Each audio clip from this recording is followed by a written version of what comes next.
Assalamualaikum warahmatullahi wabarakatuh. Alhamdulillahil wahidil qahhar al-azizil ghaffar alladzi ja'ala al-laila wan nahar wa ja'ala asy-syamsa wal qamar. Wassalatu wassalamu ala nuril anwar wa sirril asrar wa tiryaqil aghyar wa miftahi babil yasar sayyidina Muhammadinil mukhtar wa alihil athhar wa ashabihil akhyar. Subhanaka la ilma lana illa ma 'allamtana innaka antal alimul hakim. Bapak Ibu jemaah Masjid Agung Karimun yang dimuliakan oleh Allah Subhanahu wa taala. Pertama-tama mari kita kembalikan segala puja dan puji kehadirat Allah Subhanahu wa taala yang masih memberikan kepada kita kehidupan, umur yang panjang serta barokah serta kesehatan dan kesempatan sehingga kita dapat berkumpul di majelis yang mulia ini.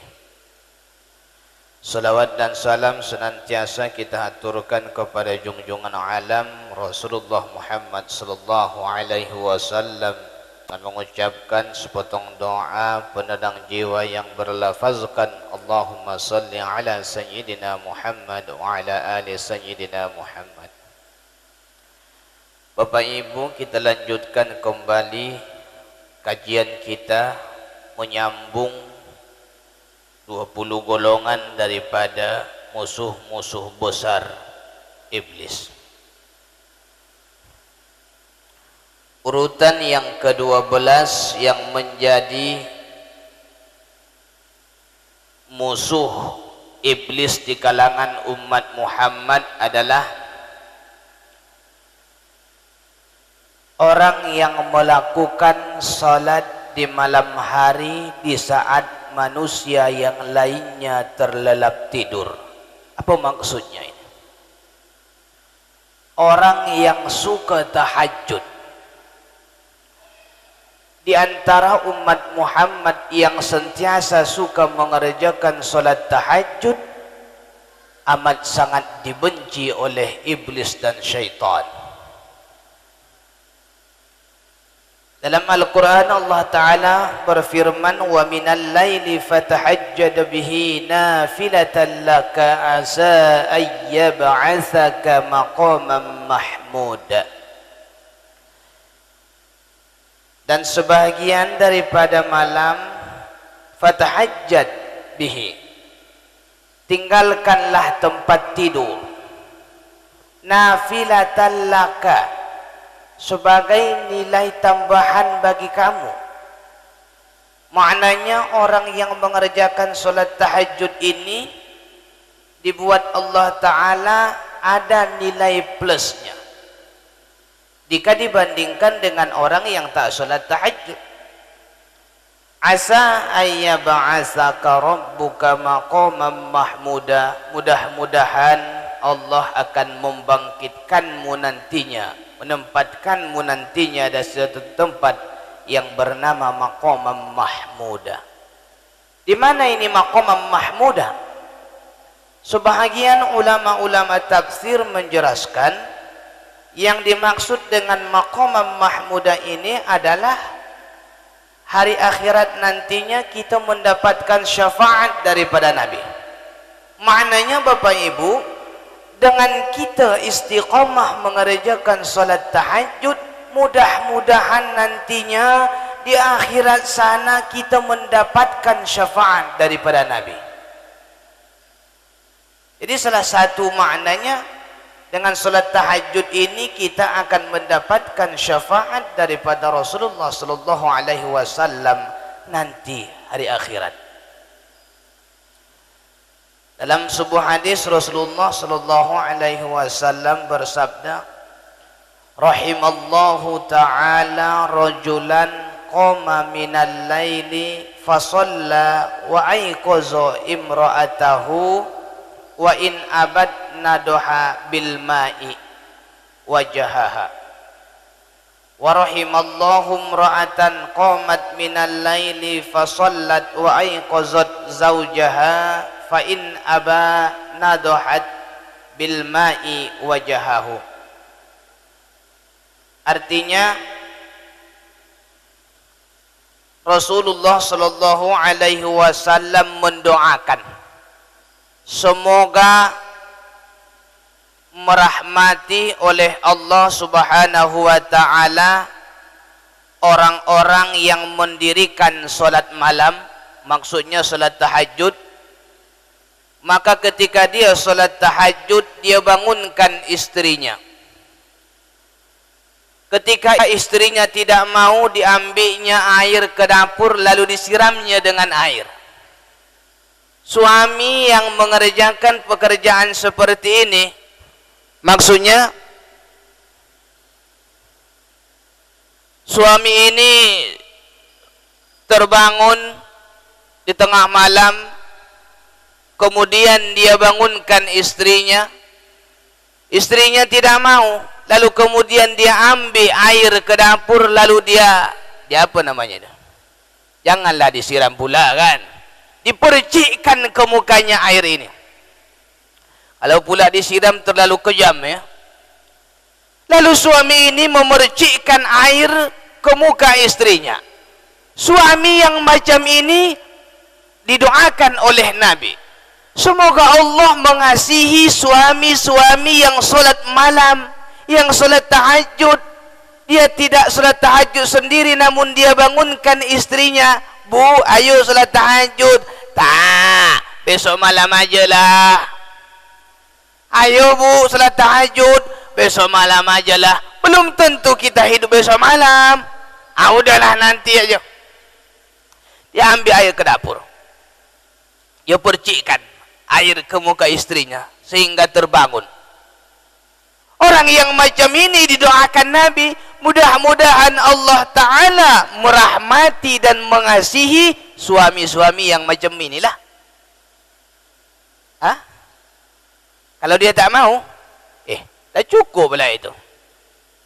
Kita ini hanya sekedar tamsilan saja. Maksudnya, kalaulah misalnya tak mau istri itu sampai dipercikkannya air ke mukanya karena tak mau, ya ada rupanya tak mau. Ada Pak Haji tak mau ibu, tak payah pun dipercikkan air, dah agak-agaknya dah terbangun itu. Ayo ibu solat malam. Kenapa? Coba tanya ibu-ibu. Pada hakikatnya ibu-ibu itu sebenarnya pengen suaminya menjadi imamnya, bukan hanya di rumah tangganya, juga dalam ibadahnya. Saya yakin itu. Ya ibu ya. Satu, suami yang macam ini didoakan oleh Nabi. Mudah-mudahan kita jadilah suami yang macam ini. Kita solat tahajud lalu kita bangunkan istri kita, tapi bukan hanya istri tapi juga anak kita ya. Wa rahimallahu imra'atan qamat minal laili fa shallat wa ayqazat zawjaha fa in aba nadahat bil ma'i wajahahu. Nabi adil, didoakannya juga semoga saja Allah Ta'ala merahmati, mengasihi seorang istri, para istri-istri yang mereka terbangun di waktu malam, lalu kemudian mereka mengambil wudu. Lalu begitu dia masuk lagi ke kamar, dia tengok suaminya masih lagi tertidur. Ketika dia tengok suaminya tertidur, lalu dia bangunkan. Pak, solat tahajud dah jam 2, dah jam 3, atau dah hampir jam 4. Tak mau suaminya dibangunkannya. Kalau perlu diambilnya air ke dapur lalu dipercikkannya air ke muka suaminya. Tak berdosa seorang istri yang membuat seperti ini. Bahkan didoakan Rasulullah. Oleh sebab itu, bila mana suami yang duluan terbangun, bangunkan istri, Bila mana istri yang duluan terbangun, bangunkan suami. Ini maksud Nabi mengajari kepada kita Bapak Ibu, supaya kita sentiasa tolong menolong di antara suami dan istri di dalam keluarga dalam mengerjakan ibadah, khususnya salat tahajud. Tapi tuan-tuan, agak-agaknya jangankan salat tahajud, ya, salat subuh saja, tengoklah masjid yang ada anak-anaknya susah dicari di Karimun ini. Masjid yang ada anak-anaknya susah dicari di Karimun ini. Ada kawan Pak Haji Rizal Aidi, namanya di TMK Pak Haji Trisno. Beliau itu satu-satunya orang di TMK itu yang berhasil membawa anaknya yang masih lagi SD, dia bawa, saya tengok setiap subuh ke masjid. Yang lainnya tak ada. Bukan tak ada, belum berhasil. Satu orang ini saya angkat jempol. Saya Masya Allah melihat Bapak Haji tersebut. Kenapa? Sekian ratus rumah tangga yang ada di Taman Mutiara Karimun itu, hanya satu bapak yang mampu mengajak anaknya untuk sholat subuh berjemaah di masjid. Yang lain tak ada. Inilah barangkali kesuksesan kita kepada anak-anak, bukan hanya sukses menyekolahkan mereka kepada sekolah-sekolah yang bonafit, tidak, termasuk kita berbangga hati yang menjadi orang tua ni bila mana kita sukses mendidik anak kita sentiasa ikut salat berjemaah 5 waktu. Ini pun satu kesuksesan juga tuan-tuan. Jadi didoakan Nabi, suami dan istri yang saling membangunkan untuk mengerjakan salat malam. Di sebagian hadis Rasulullah sallallahu alaihi wasallam pernah bersabda, satu nasihat yang bersumber daripada Sayyidatina Aisyah radhiyallahu taala anha, beliau berkata,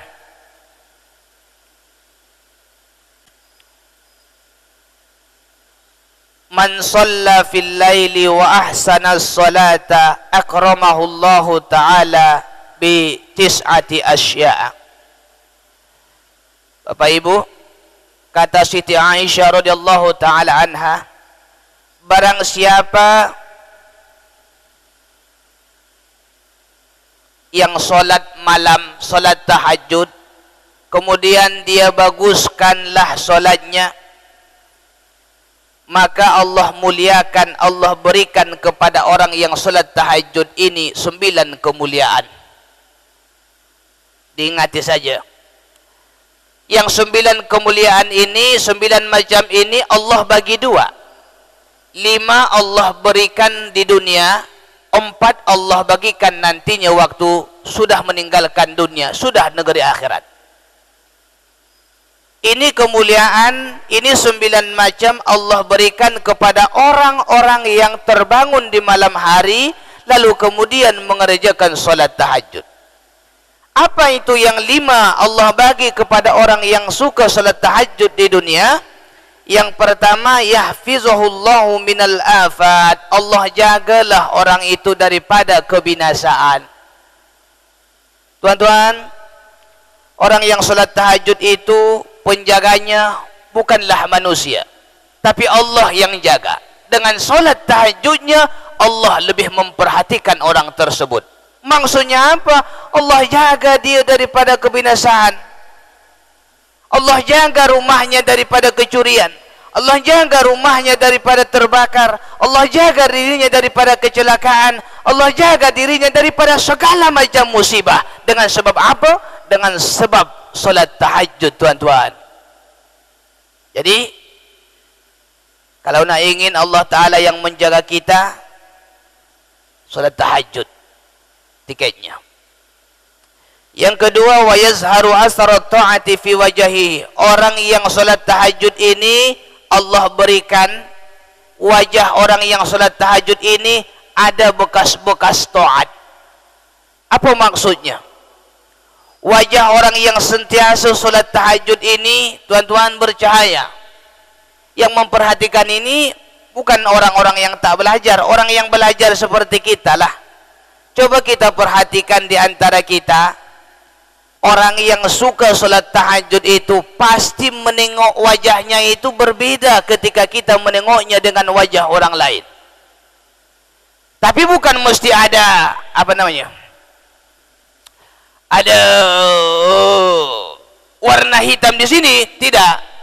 Bukan mesti ada warna hitam di sini, tidak. Itu pun salah satu juga tanda orang yang banyak sujud, tapi bukan mesti ada tanda hitam, tidak, jidat hitam, tidak. Tapi yang disebutkan oleh Nabi ini adalah bahwasanya ketika orang melihat orang yang suka tahajud, dibandingkannya dia tengoknya muka orang yang tak biasa tahajud, itu berbeda tuan-tuan. Itu makna yang kedua ini, yaitu Allah nyatakan bekas-bekas ketaatannya mengerjakan salat tahajud nampak dari wajahnya. Dua. Yang ketiga, wa yuhibbuhu qulubu ibadihi shalihin wan nasi ajma'in. Orang yang suka salat tahajud ini dicintai oleh orang-orang yang soleh dan dicintai oleh manusia sekaliannya. Maksudnya apa? Orang yang sholat tahajud ini tuan-tuan, siapa saja orang suka. Itu kelebihannya. Siapa saja orang suka.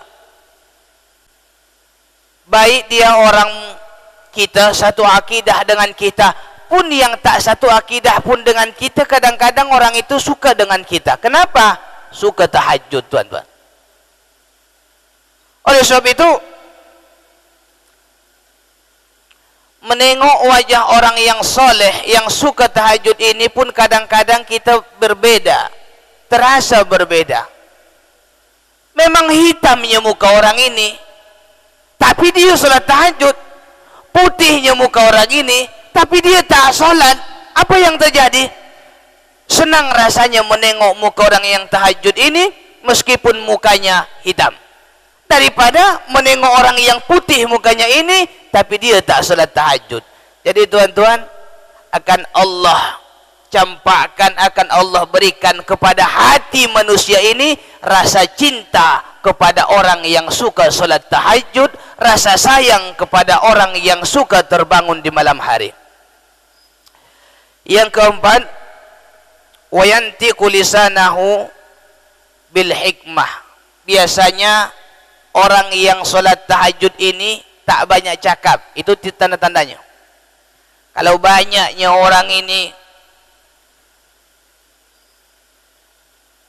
bicara, banyak cakap, banyak bual, itu belum lagi masuk. Apabila orang yang suka tahajud ini berbicara, biasanya sedikit-sedikit dia bicara, tapi selalu didengarkan orang. Ini pun juga dulu dinasihatkan oleh guru kita di Pondok Pesantren Mustafawiyah. Saya ingat betul, sebahagian daripada orang yang Allah muliakan dengan tahajud, bila dia berkata itu tajam tapi masuk. Ini amat sangat penting untuk diamalkan oleh ketua-ketua. Ketua-ketua ini tak payah banyak cakap, yang penting cakapnya itu diterima. Oleh sebab itu, sekali dia bercakap tapi diterima oleh orang banyak. Diam kata dia, diam orang banyak. Kerjakan kata dia, orang semua mengerjakan. Kenapa? Allah muliakan orang yang suka tahajud. Yantiqu lisanahu bil hikmati. Dia bercakap bukan hanya dari mulut, tapi sudah melalui daripada hatinya. Itu yang keempat. Yang kelima, kelebihan orang yang suka tahajud ini adalah wa yaj'aluhu hakiman ay yarzuquhul fiqh. Orang yang suka salat tahajud ini, Allah berikan rezeki kepadanya, rezeki ilmu. Tuan-tuan, barangkali selama ini kita menganggap bahwa rezeki itu berupa benda atau berupa duit. Tidak. Rezeki itu banyak macamnya, termasuk ilmu itu juga adalah rezeki. ada namanya satu ilmu yang tidak diajarkan manusia tapi Allah yang memberikannya, namanya ilmu ladunni kan. Seringkali ilmu ladunni ini diberikan Allah Ta'ala kepada orang-orang yang suka mengerjakan solat tahajud. Oleh sebab itu, bila mana kita ingin Allah tambahkan ilmu kita, baik Allah tambahkan pemahaman kita, baik yang kita pelajari atau yang langsung Allah berikan, jalannya satu-satunya adalah istiqamah dengan salat tahajud ya. Itu kalau di dunia Allah berikan, Allah muliakan yang tahajud ini. Kalau nantinya di akhirat, Allah bagi 4. Yang pertama, yusyaru minal qabri abayadul wajah. Orang yang tahajud ini nanti kalau sudah tiba waktu berbangkit, wajahnya itu putih laksana bulan purnama. Abayadul wajah. Kalau wajahnya hitam macam mana? Tak nampak hitamnya. Hitamnya hilang. Yang nampak apa? Wajahnya bercahaya. Kenapa? Karena memang manusia ini ketika dibangkitkan, tuan-tuan, tidak sama. Sesuai dengan amal kebaikannya dan keburukannya sewaktu dia masih hidup di dunia. Tapi orang yang suka salat tahajud, melalui hadis yang diriwayatkan oleh Siti Aisyah radhiyallahu taala anha, wajah orang ini nanti bercahaya laksana bulan purnama. Abayadul wajah. Tuan-tuan, silahkan pilihlah salah satu di antara ikhtiar yang dapat membuat wajah kita bercahaya nantinya di hari kiamat. Ialah salah satunya adalah dengan salat tahajud. Yang kedua, wa yasiru alaihi hisab, perhisapannya Allah mudahkan, tak susah-susahlah. Yang ketiga, wa yamurru ala sirati kal barqi, melewati titian siratal mustaqim kal barqi, seperti kilat yang menyambar. Kemudian yang keempat, wa yu'ta kitabahu biyaminihi yaumal qiyamah, nantinya orang yang suka salat tahajud ini Allah berikan catatan amal ibadahnya dari arah sebelah kanan. Inilah Allah bagi nantinya kemuliaan, keistimewaan bagi orang yang suka salat tahajud, tuan-tuan. Maka dengan kemuliaan-kemuliaan ini sebenarnya diketahui oleh iblis. Sebab itulah orang yang suka tahajud ini musuh besar iblis. Apa yang kita bincangkan ini, tuan-tuan, hadis yang kita baca ini, fadilah-fadilah yang kita pelajari ini semua dipelajari, ini semua diketahui oleh iblis. Iblis itu tak tanggung-tanggung. Itu alumni surga, pintar. Maka karena iblis tahu bagaimana kehebatan dan kelebihan orang yang salat tahajud, dengan sebab itulah iblis amat sangat memusuhi orang yang suka terbangun di malam hari lalu kemudian mengerjakan salat tahajud. Jadi dengan sebab itulah orang yang melakukan salat di malam hari di saat manusia sedang terlelap tidur atau salat tahajud menjadi musuh iblis karena banyaknya kelebihan yang Allah bagi orang-orang yang tahajud. Itu nomor 12. Urutan yang ke-13 yang menjadi musuh iblis adalah orang yang mengekang dirinya daripada berbuat haram. Orang yang mengekang dirinya daripada berbuat haram. Apa maksudnya? Sebenarnya peluang berbuat haram dah ada. Peluang korupsi dah ada. Peluang tak adil dah ada. Peluang untuk disuap dah ada. Peluang-peluang kejahatan dah ada. Tapi dia kekang dirinya. Tak boleh, korupsi itu tak boleh. Macam mana nanti mempertanggungjawabkannya di akhirat? Termasuk mengekang dirinya daripada berbuat haram. Seorang hakim misalnya datang orang ke rumah dia, memberikan sejumlah duit supaya mengatakan yang benar menjadi salah, yang salah menjadi benar. Tak, saya hakim, tak boleh. Maka orang-orang yang mengengkang dirinya daripada berbuat yang haram termasuk daripada musuh